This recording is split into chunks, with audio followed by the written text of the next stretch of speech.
Hey everybody, it's Becky Bamboo. How are you guys doing? Today's Thursday, March 30th, 31st, 2016.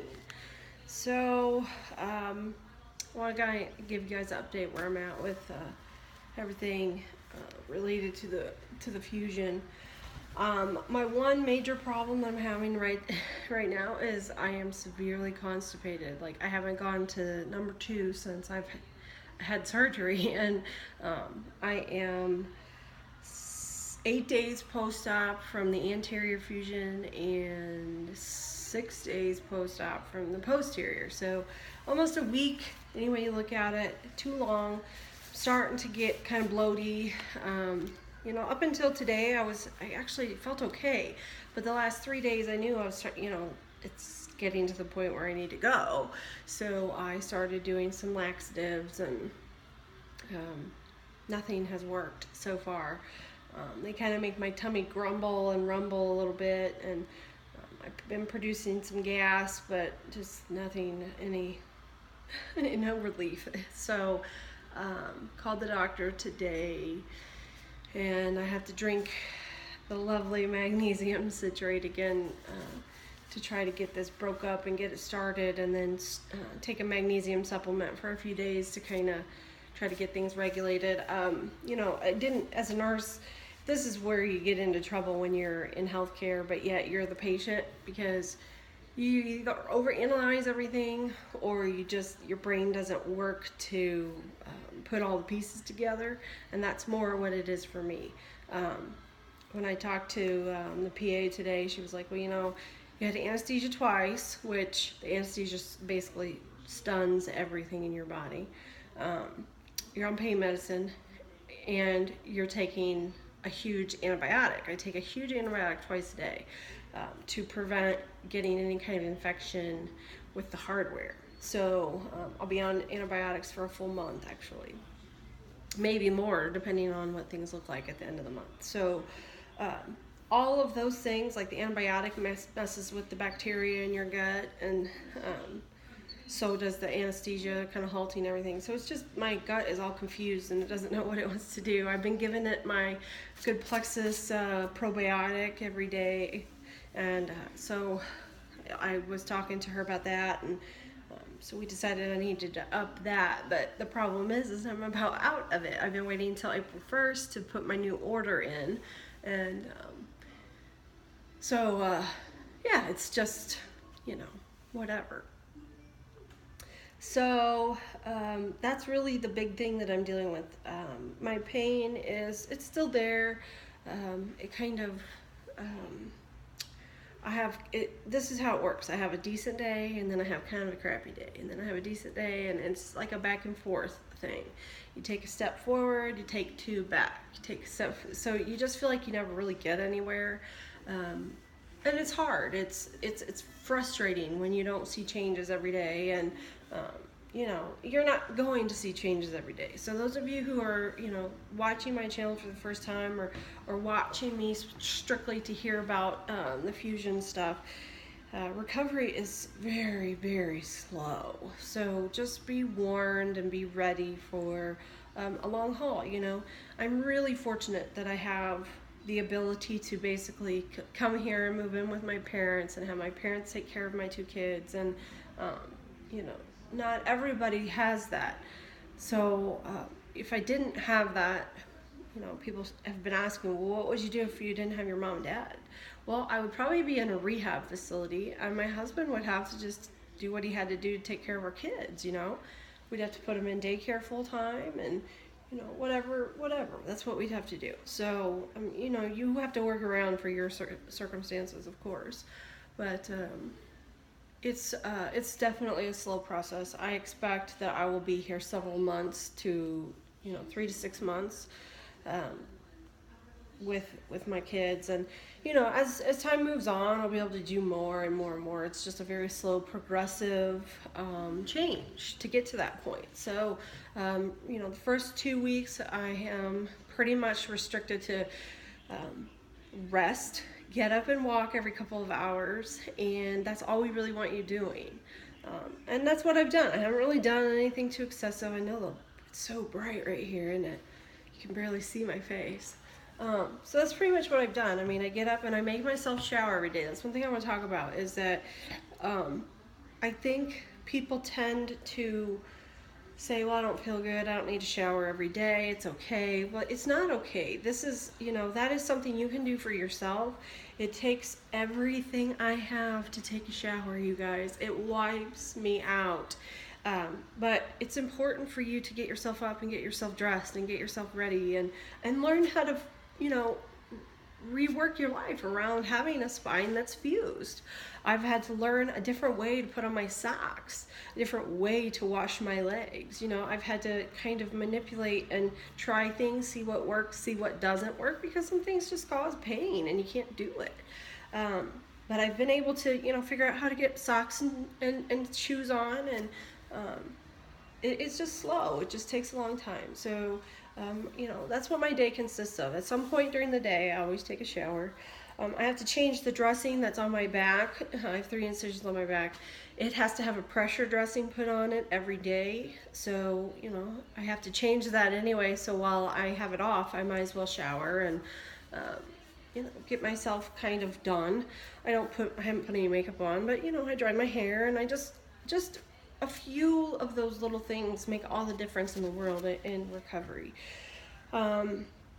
So I've been walking more and more every day. I try to do a little bit more. My goal kind of for today was to cut out one of my 3 narcotics that I take, but it didn't happen. Today is more of a down day for me. Yesterday was a really good day.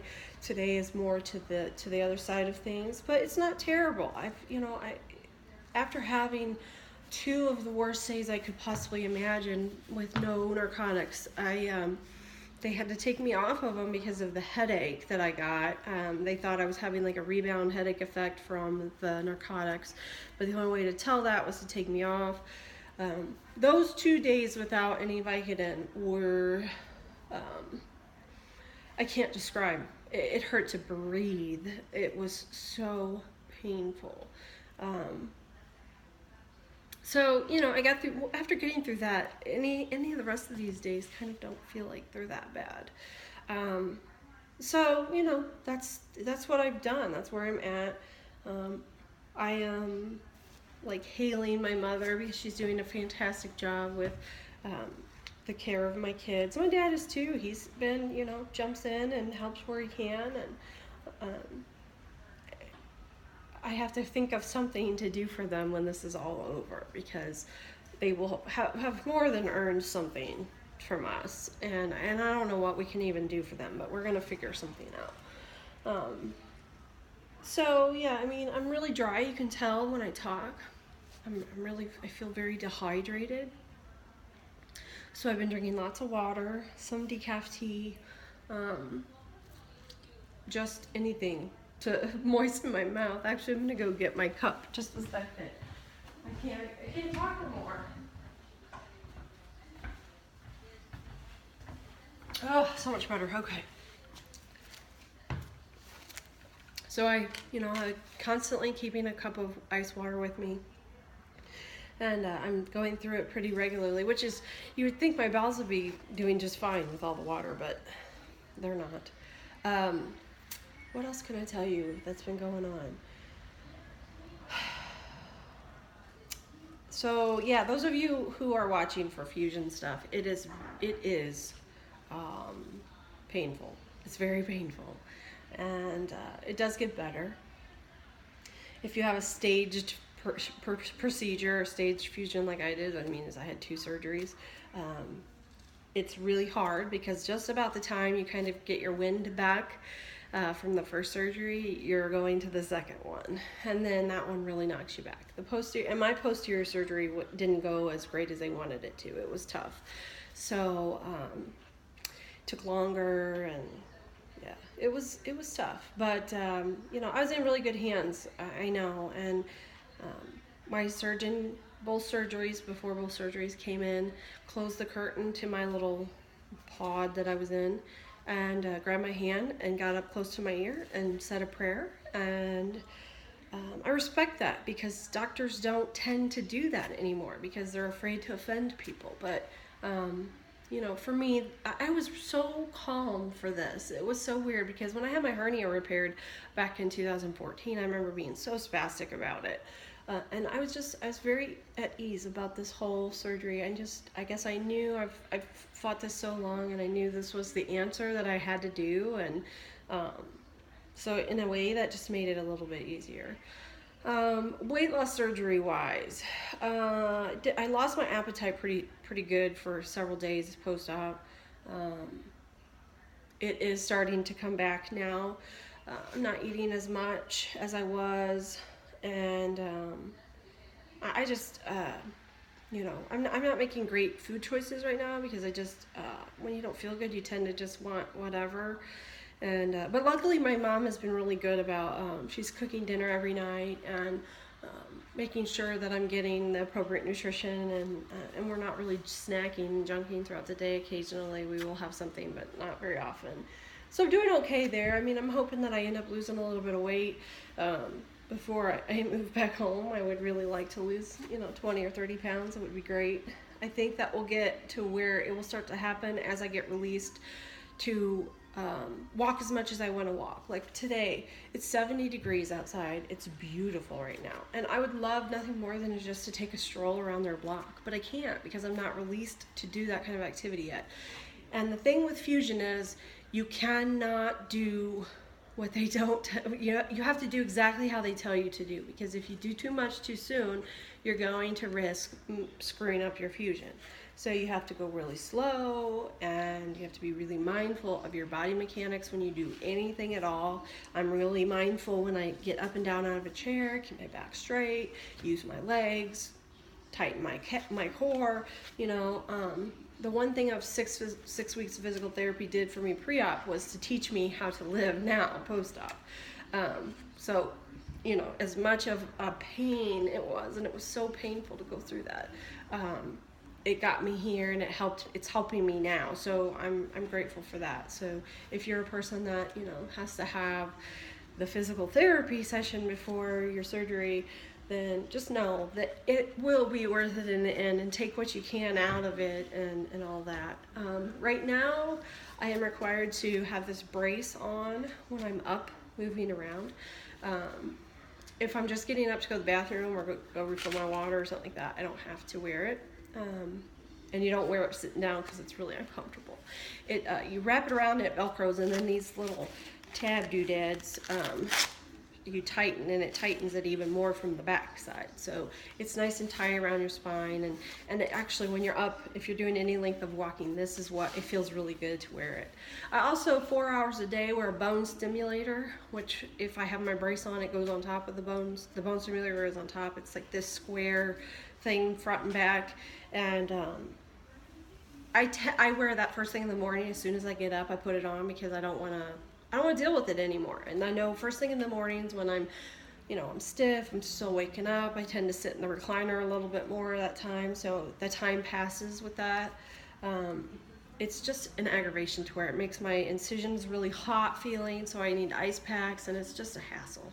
But I know it has a purpose, so I am religious about wearing it every day. What else? Oh, at least 1 or 2 times a day I spike a fever.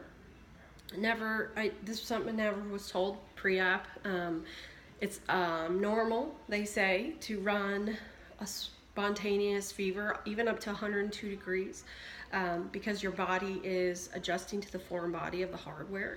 So when my pain is the worst, usually at night or first thing in the morning, I will be feverish. I'll just all of a sudden feel like I'm getting the flu. I get sweaty and gross and freezing chills, and then within a half hour it's like gone and I'm fine. It's very bizarre. So those are some of the things that you don't hear about, but it's all good. I'm getting there, and that's all I can ask for right now is it's day by day. But I wanted to kind of update and let you guys know where I was at, and that I'm alive and kicking. So take care of yourselves, and I'll see you guys when I see you guys. Bye.